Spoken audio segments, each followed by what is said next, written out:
All right, I will say good morning. Good morning. Let us begin. Baruch Hashem, a lot of work today. Beautiful, beautiful work today. Begin by thanking all of our sponsors. To thank our TALMUD TORAH sponsor for the month of Shvat, Mrs. Selma Woolf, for dedicating over Shiurim Joshos this month with immense gratitude for the refuos from Hashem and the merit of refuah for all of those in need, in the zchus of our brave soldiers, and the merit Hashem in the zchus of the return of each of our hostages. Our week of learning sponsors, Ken and Dena Lieblich, in the merit of the safe return of their son, Aaron, Daniel, Ben, Pרוma, דינה, and his entire pluga from Gaza. Emir Hashem, Aaron, Daniel, and all of his fellow soldiers should be successful in all of their missions. And Emir Hashem come back to their mishpachos, b'shalom, and b'karov. To thank our week of learning sponsors, Derek and Lauren Fine, in memory of Derek's mother, Rachayl Bas Shmuel, Zichron Livracha. We hope that in the merit of our TALMUD TORAH, the Neshama will have an aliya, and the family a Neshama. We dedicate our learning the Nishmos, the soldiers who have fallen in battle over the last day. Yitzhar Hafman, Yuval Nir, Gavriel Shani, and Natzer Simchi. And of course, we dedicate all the Maseches Bava Kama, Le'ilui Nishmas, Master Sergeant Eliyahu, Michal, Harush, Hashem Yikom Damo. We hope that in the merit of our TALMUD TORAH, all of these precious neshamas will have an aliyah and their families a nechama. But so with that, let us begin. So we have an incredible daf ahead of us today. Today's daf is Tzadik Beis. Hopefully, again, you saw, I apologize. I sent out the remainder of daf Tzadik Aleph Amud Beis. I posted it on the WhatsApp chat. But it's okay, even if you didn't get to do it beforehand. Today, it's a little bit of a self-contained 20-minute shir. We are picking up at the Mishnah on 92a Tzadik Beis Amud Aleph. And with that, let us begin. I will say really an incredible, good. Incredible Mishnah. Says the Mishnah, Afapi Yishu no sin lo. I will say, even though you pay someone damages, remember again, we've been speaking about all the various categories of damages. See, even though you pay someone damages, ultimately, again, you are not forgiven for your damages until you request forgiveness from the individual whom you damaged. So remember again, it's talking about by Avram and Avimelech. We'll see exactly what the proof from that particular pasuk is.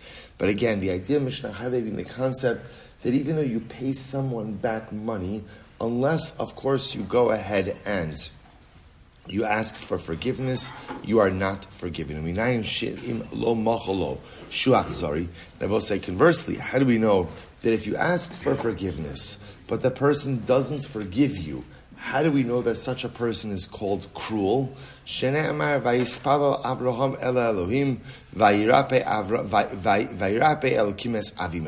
say it's actually a very beautiful idea. So on one hand, we see that we know the story of Avimelech, right? Avram Avinu goes to Gerar because of famine. He goes to Gerar. Sarah is taken by Avimelech, and HaKadosh Baruch Hu visits a terrible plague upon the entire household of Avimelech. Avimelech realizes what's going on over here. HaKadosh Baruch Hu appears to him. He returns Sarah to Avram, and ultimately, again, he is healed. He and his entire household are healed. So the Gemara says, interestingly enough, we're going to see the first part. Right? So the lesson number one is that if you damage someone, even if you pay them back, and even in this case, Avimelech returned Sarai to Avraham, nevertheless, you still have to ask for forgiveness. That's lesson number one. Lesson number two is that if you were wronged by someone, and then the person who wronged you asked for forgiveness, you have to forgive. You have to forgive. And if you refuse to forgive, ultimately, again, you are called the cruel and indifferent person. We'll say it's a tremendous yisod. In other words, I have a right to be upset when someone wrongs me, but when they apologize to me, I really have a moral obligation to forgive them. Again, this is assuming that the apology is a genuine one, but I have an obligation to forgive them. So the Gemara says, "Ha'omer sime es einai, kata es yadi, shavar es ragli chayiv." Supposed to watch this. Reuven comes over to me, and Reuven says to me, "Do me a favor, blind my eye, cut off my arm, right, or break my leg." So Reuven's inviting me to do this to him. Right? He's telling me to do it to him, and I do it. Chayiv. I'm liable for that. I'm liable for damaging him. Amanas liftar. What happens if Reuven says, "Do these things to me: blind my eye, break my arm, right, break my leg," and he says to me, But don't worry, I'm freeing you from all liability. What's the halacha? Chayiv. I'm still chayiv. You can't injure or harm another individual. Kara asks Susi, Shavar asks Kadi, Chayiv. Well, so what happens if Reuben says to me, do me a favor, come over to me, and rip my clothing or break my utensils, and I do it. What's the halacha? Chayiv. I'm responsible. Almanas liftar, what happens if he says, do me a favor, do these things, on the condition ultimately that you will be pater, then ultimately pater. So also we see this interesting distinction between visiting physical harm upon a person versus damaging their property. Someone asks me to physically harm them, even if they say that they explicitly exempt me from any liability, ultimately I'm still chayiv. Somebody asks me to go out and damage their property, and they exempt me from liability, and I do it, I am exempt. Incredible. Ase came the ish ploni avanas liftar chayiv him megufo beimonas. Well, this last case is interesting. We'll have to think about what this means. Right? Reuben comes over to me. Reuben says to me, "Do me a favor. Go and rip Shimon's clothing. But don't worry, you'll be pater, right? So Reuben's exempting me from liability for damage done to Shimon. Whether it's for Shimon's person or Shimon's property, ultimately, again, I'm going to be chayiv. Incredible. So let's analyze a lot. This Gemara is chock full of incredible and beautiful life lessons. Tan Rabbanon, Kol elu sha'amru d'mei boshto, aval tzaro afilu hevi kol ele nevios or nevios sheba'olam inim chalo ad shivakesh mimeno. So remember again that halacha l'maisa, all of these cases we have to pay boshes, right? We're speaking about the payment for humiliation. So understand that when it comes to tsar, remember I will say payment. So payment for tsar is payment for pain and suffering. So halacha l'maisa, for tsar, even though there is a monetary amount that is assigned to that, at the end of the day, Rashi says over here, Kol ilu sha'amru sela mana masayim dalaneos demei boshes aval tsar shedoig al boshto in nimchalo. So this is interesting. So remember, we ascribed financial amounts to boshes, to humiliation. We also went ahead and assigned financial amounts to tsar. But tsar also has a cognitive component. When you injure someone, ultimately, again, there is an element of tsar. What's tsar? So tsar is a person worries about the humiliation that their injury is going to cause. Now, there's also a physical part of tsar, right? But the idea over here is all of that is not rectified until you literally go and you ask forgiveness from the individual. Even if you bring, right, all of the most beautiful animals as compensation, you are not forgiven until you request forgiveness. Shneimar, Hashev Eishes Ha'ish Ki Navihu V'Yispala Ba'adcha. So remember again, Hashem tells Avimelech, after Avimelech took Sarah, he says to Avimelech, return the woman, return this married woman to her husband. Why? Because her husband is a prophet, and he will daven on your behalf. So I don't understand. The Eishes Navi Bayaduri, Eishes Achar Lo Bayaduri. So because Sarah was the wife of a prophet, that's why you have to return her. But had he taken a woman who wasn't the wife of a prophet, there wouldn't be an obligation to return her. We'll say first wide line. What does that mean? Obviously, if a man takes a married woman, you have to return her regardless. Now remember again, Avimelech, when HaKadosh Baruch Hu confronts him by what he did, Avimelech gets on the defensive a little bit. He says, one second. HaKadosh Baruch Hu, are you going to go ahead and punish the innocent together with the wicked? I didn't do anything. After all, again, I asked, is she married? Is she not married?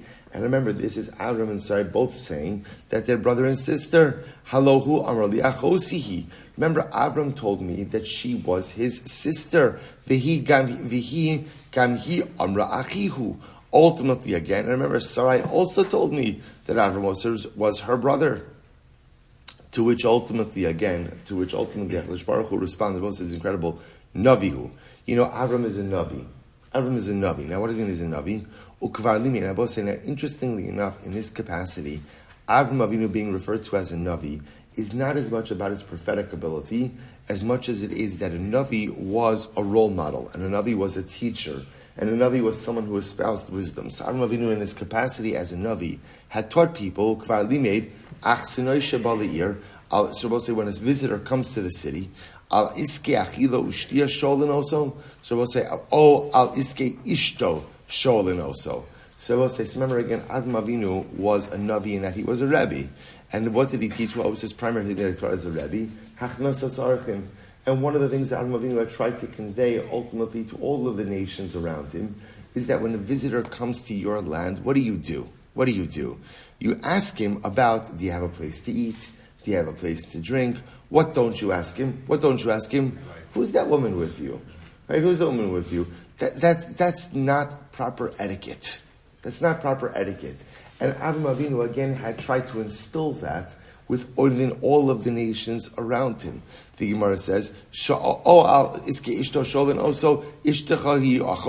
mikan. So we'll say, so the point over here is that ultimately, again, Hashem was telling Avimelech, I understand you didn't do anything wrong on a technical level, but why did you even take this woman? Why was that your first series of questions? After all, ki navihu, why did you not follow the tutelage, right? The chinuch that Avram Avinu had tried to instill in everyone all around him. We'll say, the Gemara says, Mikan leben Noach shenerag shahayelo limod v'lo lamad. We'll say, from here you see that a ben Noach is held responsible for not having learned information. In other words, a ben Noach cannot plead ignorance. Why a ben Noach has an obligation? A ben Noach does not have all that much responsibility. Because he doesn't have all that much responsibility, he's held absolutely liable for not learning the things that he should have learned. Incredible. So Rabbi will say, so this is lesson number one. So lesson number one is that halacha l'maisa, in addition, when you wrong someone, in addition to actually like righting the wrong, like for example, Avimelech returning Sarai, Ruvain paying the money for damages to Shimon, there's an obligation to ask for forgiveness. I will say, I'll just point out to her something interesting. The obligation to ask for forgiveness. Why? Why is that, right? In other words, I wrong someone, I make the wrong right. I pay money, I return the object, or Avimelech returns Sarah.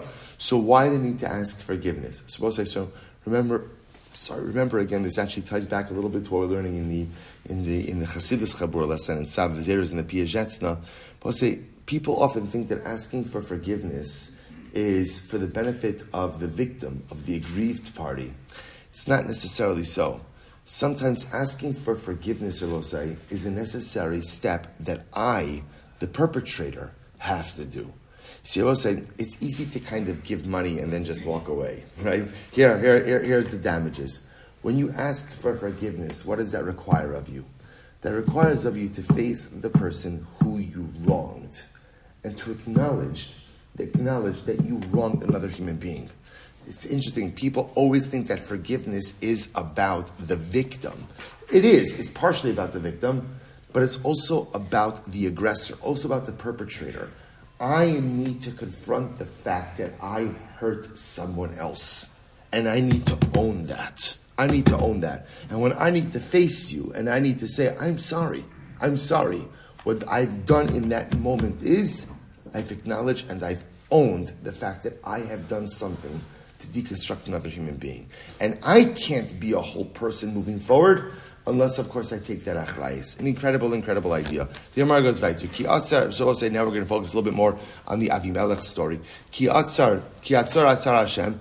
So we'll remember again, how is Avimelech and his household, how were they punished? The orifices of their body were closed up. Why does it say atzar? Why the double closing up? One orifice of man was closed up, the ability to emit semen of zera, and by isha too, zera v'leida, right? The inability to emit zera and the inability to give birth. Another source that says 2 orifices were closed up by man, shechva zera ukitanim, both semen and urine. Shlosha bi'isha, shechva zera, kitanim v'leida. So zera, urine, and ultimately birth. Ravina Amar, shalosh bi'ish, shechva zera, kitanim pitabas. There were 3 orifices by a man. A man couldn't emit zera, couldn't urinate, and couldn't defecate. Arba bi'isha, shechva zera, leida, kitanim pitabas. By a woman, again, it was 4. The previous 3 plus birth. I will say, bottom line, it was bad. Right? It was bad, right? That's the takeaway from this. And ultimately, again, this was the punishment of Avimelech. So the Gemara said, Ba'ad kol rechem, So the pasuk says, ultimately again, ba'ad kol rechem, literally again, every womb was closed up. But as a result of this plague, even the chickens in Avimelech's home weren't laying their eggs. So Rava said to Rabbi Bar Mari, Minaha milsa the Rabbanon called Mavaki Shachim Achaveravu Tzarchla Osa Davar Hunane Tchila. But say, from where do we know this famous adage that when you daven on behalf of someone and you need that very same thing that you are davening for someone else, then not only is your tefillah answered, right, for you, but your tefillah is answered first. Where do we know that? And most say, now think about this for just a moment. This is an incredible moment of spiritual courage, right? If I need something, but I know my friend that needs it also, and I daven for my friend before I daven for me, that is a moment of incredible v'haftu lecha kamocha. I'm setting my own needs on the side in order to daven for someone else. So the Gemara now says, how do you know that if you do that, not only are you answered, but you're answered first? So the Gemara says, D'chsev v'Hashem shaveh shavus Iyov bispalalo ba'ad re'ehu, because the pasuk says Hashem went ahead and literally answered Iyov because he davened for his friend. You say from there, I'll give you a different source. Vayispal Avram el Elokim, vayirpa Elokim es Avimelech ves ishto va'amosav. So both say the pasuk says Avram Avinu davened on behalf of Avimelech, and HaKadosh Baruch Hu healed everyone in Avimelech's household. Uksiv, and the pasuk says Vashem pakad es Sarah kasher amar. Both say in the very next pasuk, what is the very next section? What does it say? Hashem remembered Sarah for childbirth, as he said. So the Gemara says, Kasher Amar Avram El Avimelech. So it's interesting. The Gemara directions, what does it mean, Kasher Amar, as he said? So we often think that it's as HaKadosh Baruch Hu promised. The Gemara directions, no, it's as Avram said on behalf of Avimelech. In other words, because Avram davened on behalf of Avimelech, that the wombs of his household should be opened up, HaKadosh Baruch Hu gave that very same bracha to Avram Avinu with Sarah becoming pregnant. So beautiful. Amrali Rava l'Rava Bar Mari. So Rava said Bar Mari. Where is that phrase that people say? Where does that phrase that people say? What's the phrase? Bahadi hutza laki karba. Sometimes we'll say when you go out and you uproot the thorns, you uproot the cabbages as well. Meaning what? There's sometimes in the course of destroying thorns, which are unnecessary, right? You end up destroying good produce as well. And I will say what this metaphor means. What this metaphor means, Rashi points out over here, is that sometimes the neighbors of a Rasha are punished together with the Rasha himself, right? So the idea over here is the thorns are the metaphor for the Rasha. The cabbage is the metaphor for the non-Rasha. So sometimes in the uprooting of the thorns, ultimately you destroy the cabbage. And I will say, this is what Chazal say, Oy l'Rasha v'oy l'shcheno. Woe to the wicked person and woe to his neighbors. That being neighbors or connecting yourself with Rishayim sometimes has negative consequences. What is the consequence? Lama terivu olai kulchem pashatem bi nu'um Hashem. So we'll say over here in this pasuk in Yirmiyahu. So ultimately, again, lashon is kulchem pashatem. Harush Baruch Hu says, all of you have rebelled against me. So Rashi points out over here, even the prophets were included in this statement. So you say from here, I'll give you a different source.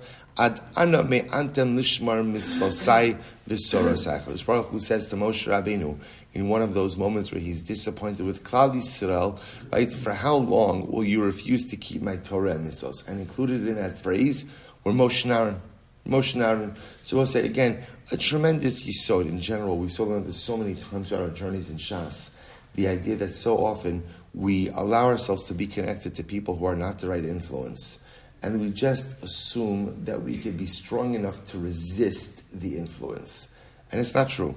We are impacted and we are impacted, and everything and everyone around us has an impact on us. And ultimately we don't recognize that if we allow ourselves to be around negative influences, we suffer the same consequences as those very negative influences. The Gemara goes right. Only Rava l'Rabba Bar Mari Ksiv, Pasuk says, U'miktzei echav lakach chamisha anashim. So we'll say this is when Yosef introduces his brothers to Paro. So the pasuk says he took 5 of his brothers to introduce to Paro. So the Gemara says, Man ninu chamisha. Which 5? Which 5 did he choose? Ultimately, again, it's those 5 who Moshe Rabbeinu went ahead and repeated their names. Repeated their names in the brachas. Now we'll say, those are assumed to be 5 of the weakest shvatim. Rashi points out to Birchas Moshe, Dan, Zvulun, Gad, Asher, Naphtali. Now, why are their names repeated in the bracha of Moshe Rabbeinu? Because again, the assumption is that they were weaker, and therefore again needed additional bracha. Why does Yosef bring those brothers to Paro? Yosef did not want to bring his strong brothers to Paro. Why? Because Yosef was afraid that if he would do that, then Allah Paro would conscript them to lead the army. Instead, what Yosef kind of wanted to do is put on a little bit of a show of weakness, right, in order that the brothers would not be bothered by Paro. So the Gemara says, 1 second, Yehuda, Nami Ichpalu Mechbal. But 1 second, Yehuda's name was also doubled, right? Yehuda's name was also mentioned twice by Moshe Rabbeinu. But yeah, we know that Yehuda was very strong. So what's going on over here? No, Yehuda's name was doubled, right? Was stated twice by Moshe Rabbeinu, ultimately for a different reason. What's the difference? It's a very beautiful Gemara over here. Dom Rav Shmuel bar Nachmani, Am Rabbi Yonasan. My dichsev yichi Ruvain va'al Yamos v'hi misav mispar v'zos li Yehuda. So we'll say, what's the meaning of the pasuk? Ultimately, again, Ruvain will live and he will not die. V'hi misav mispar, and his offspring will be numerous. V'zos li Yehuda. And literally translated, it sounds like it's saying, and this is because of Yehuda. What's the pshat? So this is actually a very beautiful Gemara. All the entire 40 years that Klal Yisrael were in the deserts, so it says, remember again, Rashi points out over here that when our ancestors left Egypt, they took the remains of the Shvatim with them. Remember again, the Shvatim all died in Egypt, and ultimately again were left in Egypt. Right? They were not taken for burial in Eretz Yisrael immediately. When we left Egypt, Yitzias Mitzrayim, we took the remains of all of the Shvatim, all of the tribes with us. This is incredible Gemara. So what happened?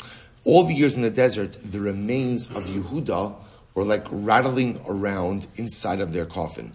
Ad Sheba Moshe ubikesh rachamim. Moshe Rabbeinu came and he davened for divine compassion upon Yehuda. Amar l'fanav Ribono Shalom. Mi garam l'Ruvain shiyoda. Who caused Ruvain to admit his transgression? Now, we'll say, what was the transgression ultimately of Ruvain? He moved around his bed, father's bed, right? After Leah Imenu died, after Rachel died, ultimately, again, Yaakov moved his bed into the tent of one of the maidservants. Ruvain felt it was a terrible affront to his mother, so he took unilateral action and moved his father's bed into the tent of Leah. Well, that was an Aveira. So who caused Ruvain to admit his sin? It was Yehuda. But say when Yehuda admitted after the episode of Tamar, right? Remember again, Tamar says Tamar did not want to publicly embarrass her father-in-law. So instead, what does she say? Whoever is the owner of the staff, the signet ring, this is the father of my child. Yehuda says, Sad kamimeni. Obviously, this is a righteous woman, and he admits that the pregnancy, right, that Tamar is pregnant by him. When Yehuda does this, it inspires Ruvain to admit his sin as well. Miyad Shama Hashem Kol Yehuda Al Averei L'Shafa. Right, so we'll say, so what happens? So Moshe Rabbeinu defends Yehuda, so to speak, when he makes this mention of Yehuda. Ultimately, again, the bones, right? Yehuda's remains, the bones go into their sockets and stop rattling around the coffin. Lo haya kamaski l'mesifta derakia. But say, here was the problem. They would not admit Yehuda's Neshama into the yeshiva shalmala, into the celestial yeshiva. Okay, so ve'elamot tivi'enu. So ultimately, Moshe Rabbeinu davens for him again, allow him to come to his nation. Lo haviyada mai ka'amri rabbanan ulemishkal umitrach bahadi rabbanan. So we'll say first the widest line on the bottom. So now they allowed Yehuda entry into the yeshiva shalmala, but he was unable to engage in the halachic discourse. with the other neshamas that were there, right? He did not know how to engage with them.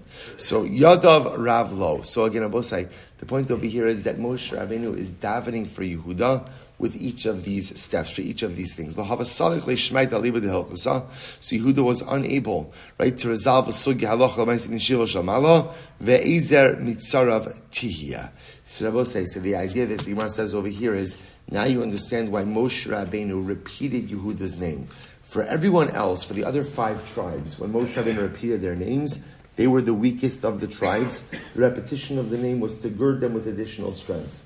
Yehuda's repetition of his name was not because he was weak. Rather, what did it represent? It represented the fact that Moshe Rabbeinu had to daven more for Yehuda than for the rest of the tribes. A really incredible Gemara. So we'll say the Gemara goes weiter. Amrli Rabba le Rava Bar Mari Minaha Milsa Damri Yinshi. From where is this famous adage that people say? Basar Anya Azla Aniyusa. Poverty follows the poor.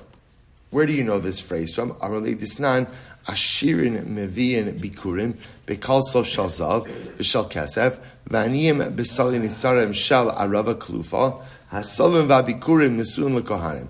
So I'll say, where do you know it from? Rich people bring Bikurim, bring their first fruits, ultimately in baskets of gold and silver, and they go home with the baskets.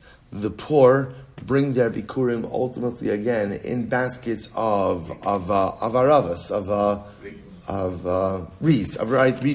reed baskets, and yet again those baskets are kept by the kohanim. So let's say so in other words, the poor have very little, and apparently again poverty follows the poor. Incredible. So Amrle, Amrle at Amrit Mehasam. You say it from there, from the Mishnah Maseches Bikurim. So the Gemara says, Va'ana Amina Mehacha. I'll say Amid Beis. From where? The Tame Yikra. Ultimately, I will say, so this is by the Mitzorah. Rashi points out, first Rashi in the Daf, Lo Nigo. Not only ultimately again does he have tzaras, so the Gemara says, "Ela shemavayish asatzma al karcho hital v'kasachova." Yet I will say again, so not only is the Mitzorah afflicted by tzaras, but what else? He has to be embarrassed that he walks around saying tame. What's it saying tame? So I will say, really incredible Gemara that poverty follows the poor.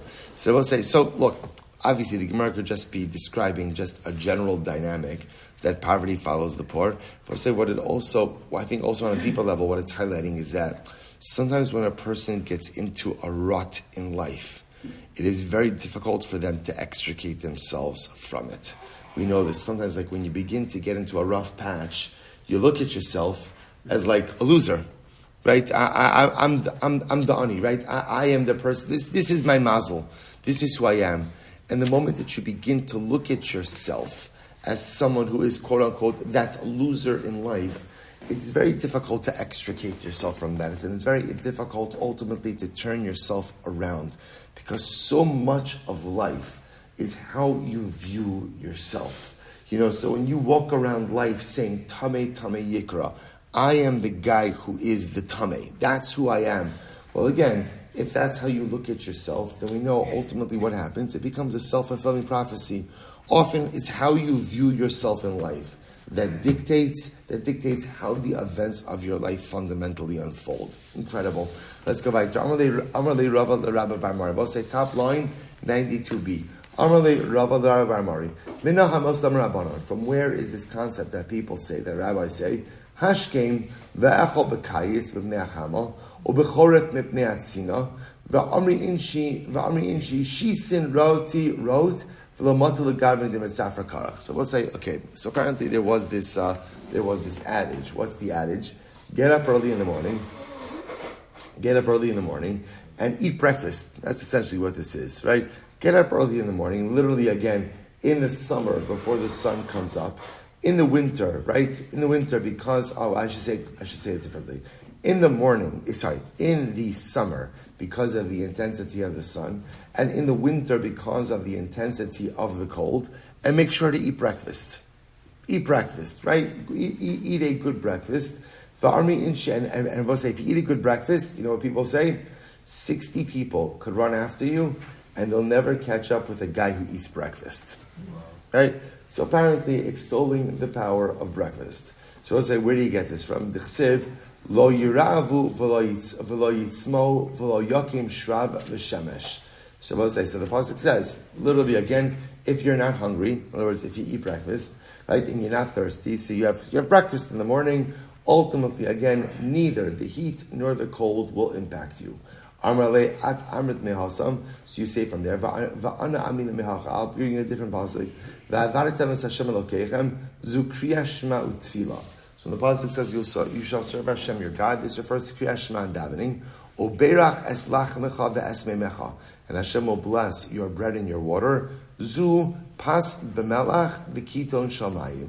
This refers to bread and salt, right? And a jug of water. So we'll say ultimately again, mikan ve'elech, if you eat your bread with salt and your water, in other words, a basic breakfast of bread and water, mikan ve'elech vasirosi machala mikirbecha. Ultimately, again, HaKadosh Baruch Hu says, I will remove any illness from your midst. The power of breakfast. V'tanya machala zu mara. So we'll say, what is machala? What does it mean illness? This refers to the gallbladder. V'lama nikra shma machala. So ultimately, again, we'll say, why is illness associated with the gallbladder called machala? Shishmorim v'shalosh chaloin yeshba. So I'll say, so apparently, machala v'gematria hachi hava. V'kulan pas b'melech shachar v'sikita mayim v'matlan. So let's listen to this. There are 83 illnesses associated with the gallbladder. And this is actually associated with machala, right? Because machala, which is the name ultimately again for the gallbladder, or I should say it's the name for illnesses associated with the gallbladder, the gematria of machala is 83. So that's a metaphor, that's an allusion to the number of illnesses associated with the gallbladder. And I will say all of the illnesses associated with the gallbladder, a good breakfast could take care of. All right? So we'll say again, what is this? Right? We'll say this is like a lot of Talmudic real estate, right? For this interesting idea about the power of a good breakfast. So we'll say, so what's the pshat? So I think there's two pieces over here. Number one, I will say the power of Torah is that, in other words, you think to yourself like, do we need an entire limud? Like, do I need like a pasuk and all this stuff to teach you the power of a good breakfast? Okay. Guys, what do they say? Breakfast is the most important meal. I don't know who came up with that, right? But lamaisa, why do I need a whole limud for this? Well, I'll say the way we operate as Jews is, you see, I'm going to say it differently. The way the world works is perception creates reality, right? What is reality based on? Reality is based on what you see and what you take in. The Jew has understood that reality is not based on what you see. Why? Because if you base reality on what you see, remember, whatever it is that you see, goes back to yesterday, by definition, whatever you see has an inherent bias, because you're seeing through your eyes, and your vision is ultimately, again, colored by your life experiences. So if reality is based on what you see, then that is potentially a tainted reality. So for a Jew, how is reality created? Reality is forged through Torah. That's how reality is forged. So how do I know that breakfast is an important meal of the day? How do I know that? Because the Torah tells me how. Because I have psukim to highlight that. Torah creates my reality. And I will say this is such an important yesod. This is why, like, we see this, like, today, right? Reality, right? And just in our society. So what's real and what's true often it's so corrupted, right? It's so corrupted by what people think and what people feel and what people this and what people that. We don't fall prey to that. That's not us. For us, reality is not determined by what people feel or what people think.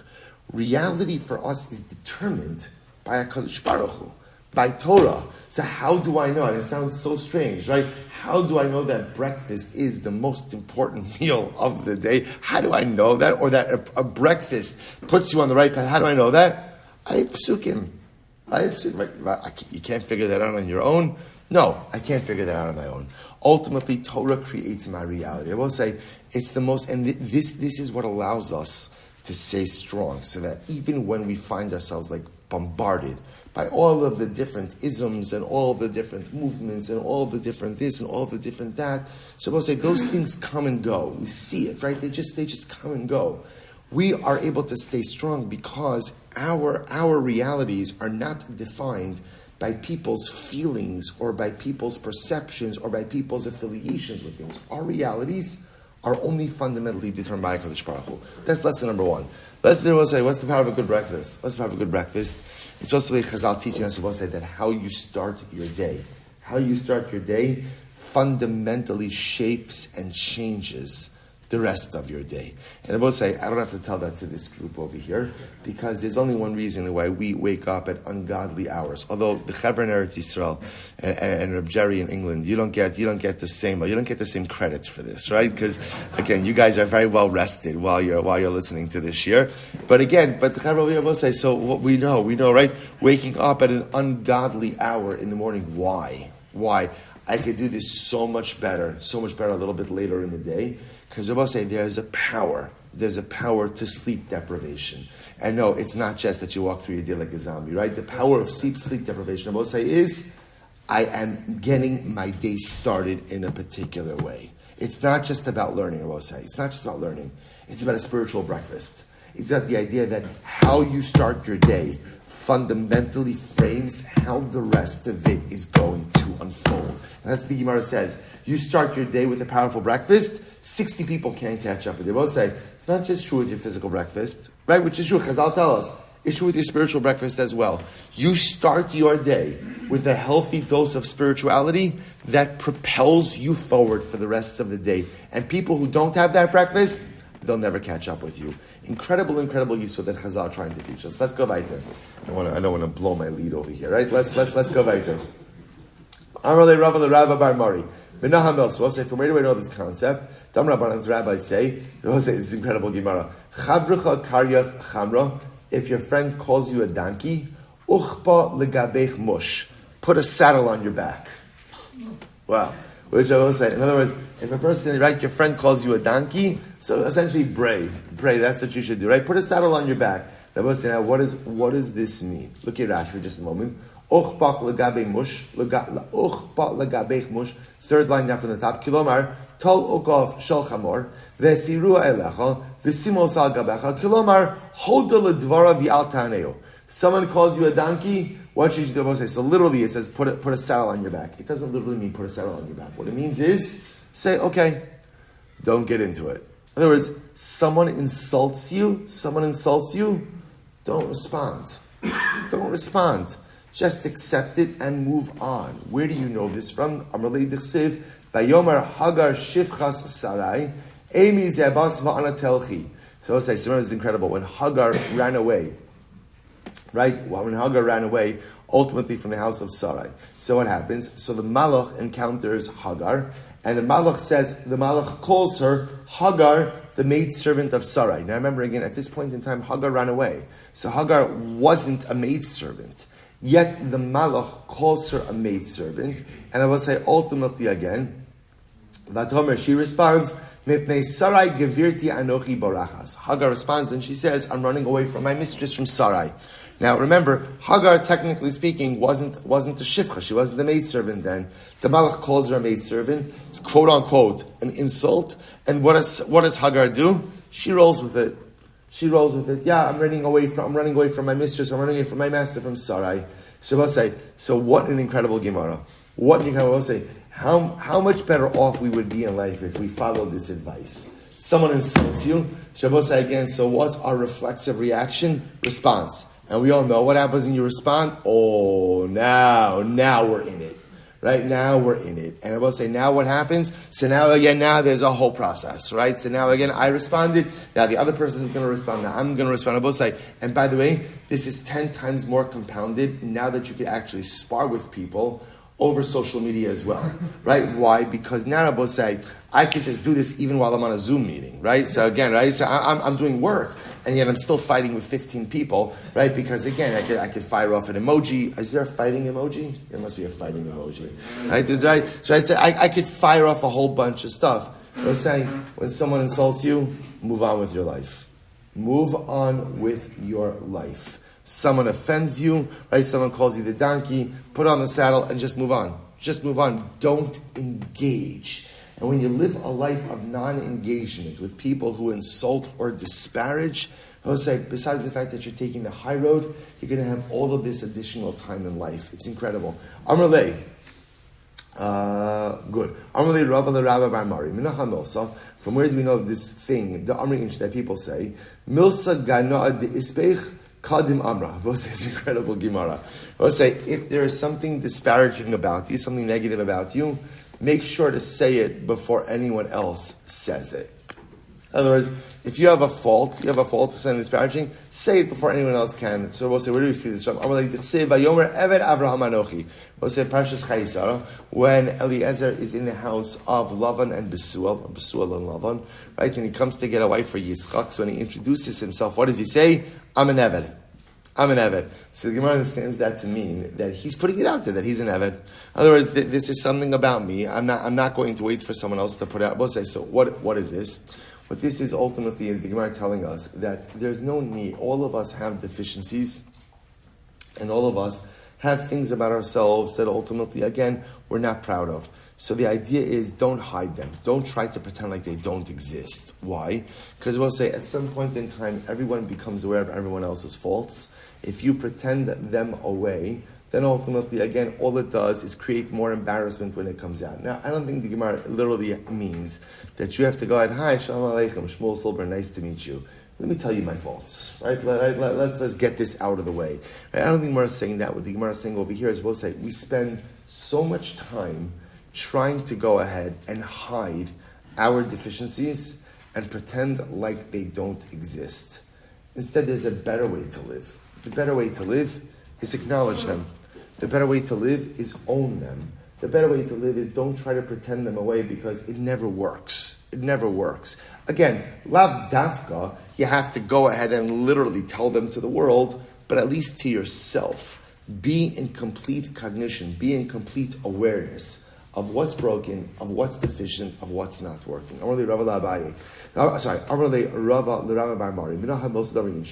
Where is this thing that people say? Shafil va'azil bar avza ve'enei mitayfe. So let's listen to this. The goose, its eyes are very low, but it sees very far. What is that expression? We'll say. So Rashi says over here, Shafil va'azil, kolomar machmas an v'sanuso shel adam, lo yehe bosh milishal davar atzarech lo, bein Torah, bein leparnasav litboa chovo. So I'm sorry, so we'll say, so what is this meaning, this phrase over here, that on one hand, the goose, right, or the duck, goose, right? What happens? It's ultimately, it walks with humility, but ultimately, again, it's able to see very far. So Rashi understands this to mean this dual thing. On one hand, it's humble, but when it needs something, it's able to ask. It's able to ask. Amar leitichsev vehetiv Hashem laadoni v'zacharta es amasecha. So, right? Amar by Abigail. Amar leRava. So the idea over here is that sometimes in life a person has to have a sense of humility, but at the same time also has to be able to have the ability to ask for what it is that they need in life. Incredible. Amar leRava Bar Mari. Minaham el sedamri inshi. Shisin tichli mitaya lekaba the kol chavri shama v'lo achal. So literally translated, we'll say that people say shisin tichli mitaya lekaba. There are 60 forms of pain that afflict the tooth that hears someone else eating, but it itself can't eat. Right? So the literal translation seems to be that if you hear someone else enjoying a meal and you can't partake, that causes you pain. Now let's say what it also means is that sometimes in life it is natural when you see someone else have something and you don't have it and you want it, it causes you pain. Now let's say we know this already. Where do we know this from? Because the Torah has to tell us the 6th parsha. Not just 6th parsha. What does the Torah say? Lo sachmod. You can't covet. They both said the Klal Gadol is whatever HaKadosh Baruch Hu tells you can't do. What does that by definition mean? That you have a desire for it. So if the Torah tells you don't covet, what that automatically means is I covet. I covet everything. So therefore, again, the Gemara says it's normal. It's normal, by the way. They both say, now what does don't covet mean? When the Torah says lo sachmod, see, both say, what's the prohibition? The prohibition is never to feel a sense of jealousy. No. What it means is, when you feel jealous, what does it mean? Shut it down. You got to work that through. In other words, sometimes you can't control the feelings that come upon you. But what I then can control is what I do with those feelings. That's what Losachmod is. Kadosh Baruch Hu can't say, don't covet, don't be jealous. I'm a human being. That's what the Gemara is saying. It's normal that when your friend is eating something and you're hungry, that your teeth are going to ache. Okay, whatever. Belly, I don't know what that means on a dental level, right? Or Jacob, the dentist will tell us again what exactly this means on a dental level. But at the end of the day, what it means on a human level is, it's normal to be jealous of people when they have something, right? The tooth aches. I see someone else having a nice meal. I'm hungry. The tooth aches. We'll say, but then what's my avoda? See, you have two choices. Choice number one is allow the ache to continue, right? Or work it through. Work it through. I can't control how I initially feel, but I absolutely can control how that feeling perpetuates itself. So we'll say by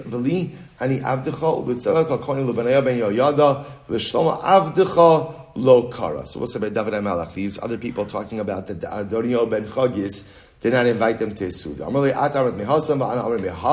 You say it from there, I say it from here. Yitzchak is incredible. We'll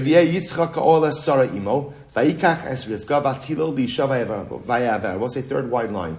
Parshas Chayesara. So remember, Yitzchak Avinu marries Rivka. He brings her into Sarah's tent, and he loved her. And we'll say, what does it say afterwards? Vayinachim Yitzchak acharei imo.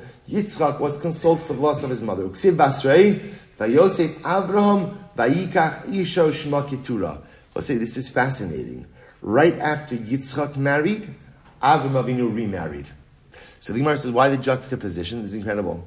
So Avram saw the companionship that his son now enjoyed. And what happened? He ached for that companionship as well. So he got remarried. I will say, it's incredible. It's incredible. Now, again, just to point out over here, this is not a jealousy piece. This is not jealousy. So in this case over here, this is Avram Avinu. Avram Avinu, again, had been without a wife before. Why didn't he remarry before? Because when he sees Yitzchak have this companionship, it's so profound. When he sees Yitzchak have this companionship, it awakens within him this desire for companionship as well. Incredible. And I will say, but bottom line is that halacha l'maisa, you sometimes can't go ahead and help how you feel initially. I can't help if I'm jealous of someone while they're having that nice meal, when they have that nice car, when they have that nice house, that nice vacation, that nice marriage, all those different things. But l'maisa says, how you feel initially, you may not be able to control. But how you allow that feeling to perpetuate itself, that's under your control. That's lo sachmo. That's our obligation. Amarle Rabba Bar Mari. Minahamos l'damrin. She wears something that people say. Chamra l'mari tivusa l'shakye. So we'll say, what does this mean? Take a look at Rashi. Chamra l'mari v'tivusa l'shakye. Hayayin shal melech. Who vashosin also machzikin tova l'sar mashke.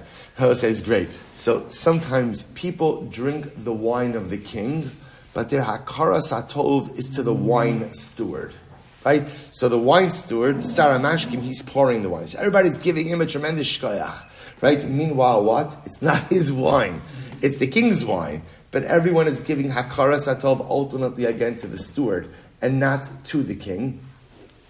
And not to the king. So the Gemara says, where is this concept from? The Gemara says, Amalei Diksiv, V'samachta es yadcha alav, L'man yishmu'un v'iron kol hadas b'nei Yisrael. Ksiv, Yeshua b'nen malei ruach chachma, ki samach Moshe es yadav alav, v'yishmu alav kol b'nei Yisrael. So I will say, it's interesting, when Moshe goes ahead and makes Yoshua, puts his hands on Yoshua, everyone kind of attributes Yoshua's greatness to Moshe's bracha. Meanwhile, it wasn't Moshe's bracha. Whose bracha was it? The Ribbon Shalom. We'll say this is an incredible yisod, right? That people thank the wine steward for the wine, even though it belongs ultimately again to the king. We'll say sometimes in life we think that our bracha comes from other people, right? I'm in business. I've got a deal. The deal goes through. I have so much hakara satov to the other party to the deal. You should have hakara satov to that person. We'll say, but remember again, who did the bracha come from? The bracha came from HaKadosh Baruch Hu. Never forget that all bracha in life comes from the Ribono Shel Olam. It's not coming from the guy on the other side of the table. No different than the fact that Yoshua's bracha didn't come from Moshe. Moshe was the conduit. But ultimately, again, where does the bracha come from? It comes from HaKadosh Baruch Hu. And Rabbi say, this is such a tremendous yesod in life. Things happen to us every single day. Good things and bad things. And they often come through people.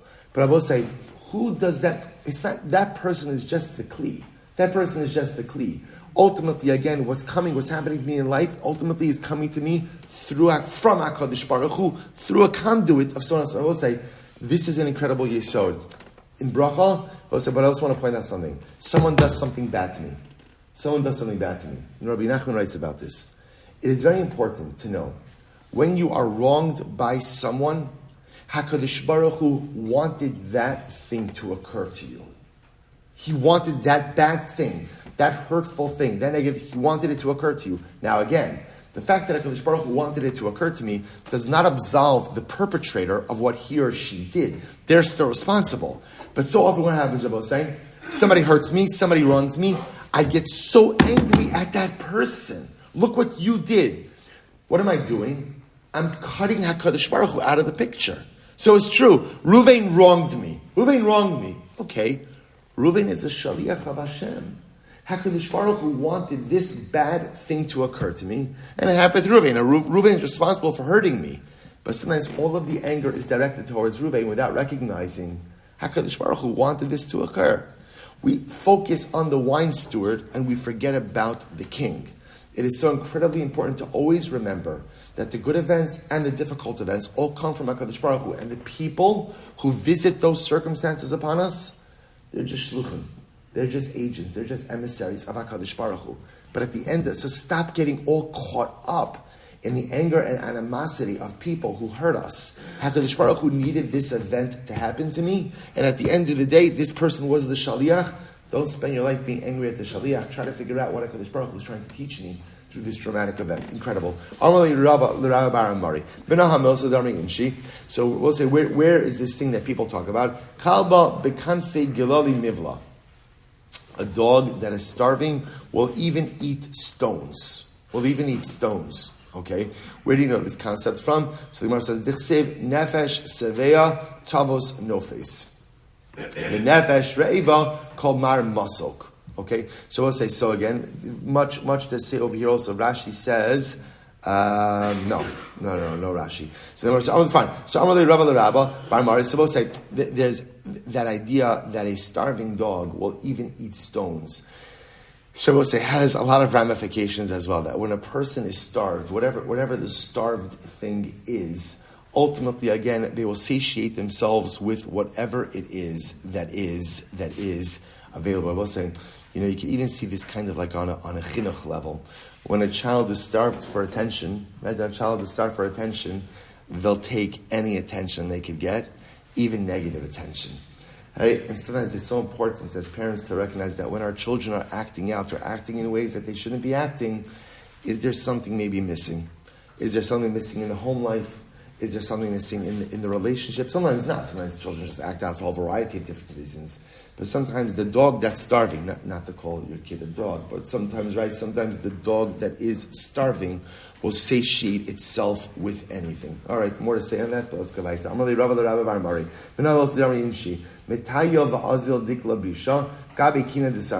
So we'll say sometimes a bad date palm will go ahead and situate itself by barren trees. Look at Rashi. Kina desarchi. Rashi says over here.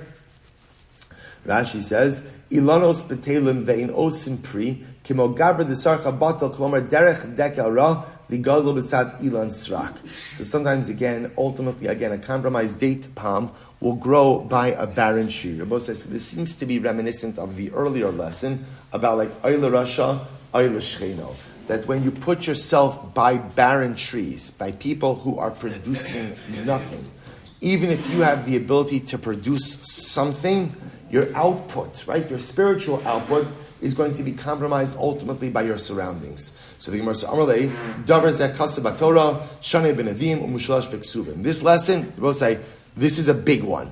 They both say that if you're a date palm, which means you have the ability to produce beautiful things, but you put yourself in the wrong surroundings. You put yourself by barren trees. You surround yourself by people who are not aspiring for greatness, Right? You put yourself by people who are not looking to grow, people who are not growth-oriented, ruchnius-oriented, then even if you have the ability to produce the most beautiful dates of ruchnius, you're going to produce nothing. So the Gemara says this is such an important lesson. That's what? We learn it in the Torah. It's mentioned again in the Nevi'im. It's mentioned the third time in the Ksuvim. Utzna b'masnisin. It's in the Mishnah. It's in the Brisa. So I'll say, in other words, it's everywhere. It's everywhere. This concept is so important that it is reinforced in every body of Torah. Ksiba Torah dichsiv vayilech Esav el Yishmael. So we'll say it says Esav went to Yishmael. So we'll say it's actually interesting. Esav, who had the ability to be a palm tree, right? Esav, who had the ability to be someone great, what did he do? He goes to Yishmael. Yishmael is the barren tree. The barren tree. So Esav, you go to a barren tree, you're not going to turn into anything. Shani ben Avim dichsiv vayislaktu al yiftach anoshim reikim v'imo. Right? Ultimately, again, these anashim reikim, these empty people went to Yiftach, and ultimately, again, they were with him. Meshulash b'ksuvim dichsiv called of lemineo yishkon. Right? Every bird associates with its own kind. Ubnei adam ledomelo. So tzam masisa, we learn this in the Mishnah. Kol mechuber letame tame. Whatever, let's say, it's incredible. If anything that is tameh, that attaches itself to something else, ultimately, again, the other item becomes tameh as well. Kol mechuber letartar. Vitanina bebraisa. Rabbi Lezer Omer lo lechinam halach zarzil etzel orei elibim veishumino. So we'll say the zarzil, which is a type of bird, ultimately attaches itself to the raven. Right? Why? Because just like the raven is tameh, so ultimately again the zarzeh is tameh as well. So we'll say profound lessons that when you attach yourself to something that is tameh, you become tameh as well. Amar le Rabbi bar Mari minah milsa damri inshi karis chavrich velo ani. Rami Guda. So I'll say ultimately again, from where do we know the lesson? That ultimately again, if your friend calls out to you, now actually what it's saying over here is, if you try to give someone musar and they don't listen, throw the wall at them, which is another way of saying that if you try to help someone and they don't listen to you, let it go. Let it go. You can't keep pursuing someone. Ultimately, again, now literally what it means is let them fall into their own traps. So the Gemara says, Rami Guda Rabba Shadibe. Amarle Yan Tarasech Valo Tahartam Tumasech Lo Titari Od. So fine, suppose it quotes over here the pasuk, because you have not purified yourself from your impurities, you will not be purified anymore. We'll say it's an incredible yisod also. What is this teaching us? You can only help people to a degree. If a person doesn't want to help themselves, even the most incredible friend will not be able to. We'll say last one. Amar le Rava, le Rabbi bar Mari, minaha milsa da amri inshi bira dishasis mine lo tishadi beikala. We'll say, from where do we know the adage where people say, a well that you drink from, don't throw dirt into that well. From Amar le dichsiv lo sisai vedomi ki achichohu. Do not afflict an Edomi because he is your brother. Lo tesayv mitzri ki ger hayisa ba'art. So ultimately, again, do not afflict the mitzri because you were a stranger in his land. Rabbi, now what does that mean? What does that mean on this level? What that means is like this. What does it mean not to throw a clod of dirt into a well that you drank from? What that means at the end of the day, Rabbi, is if the well is giving you water, don't plug it up, right? Don't clog it up with dirt. Hakar satov. Hakar satov. At the end of the day, the Edomi is your brother. At the end of the day, the Mitzri, you lived in his land for 210 years. They mistreated you, but they're family. They mistreated you, but you lived in the land. Rabosai, the profound yisod that a Jew has to be makir tov, to always have gratitude for everything. Fine, one more, then we're really going to stop. The Gemara says like this, Amar le Rava, le Rabbi bar Mari, minah hamel sadami inshi, idalis dura dalina, v'ilo dalina. Amalei will say, what does this mean? Rashi says over here, if you help me carry the load, I'll carry it. But if you don't help me carry the load, ultimately again, I'm not going to carry it. Where is this from? Tichsiv, Vayomer la Barak, in telchi imi valachti, vim lo telchi imi lo elich. Barak says to Devorah, if you go with me, I'll go to war against Sisera. If you don't go with me, I won't go to war. Rabosai, so what does this mean? What does this mean? At the end of the day, Rabosai, so I think the power of this is like this. If my friend has a problem, I'm willing to help. As long as what?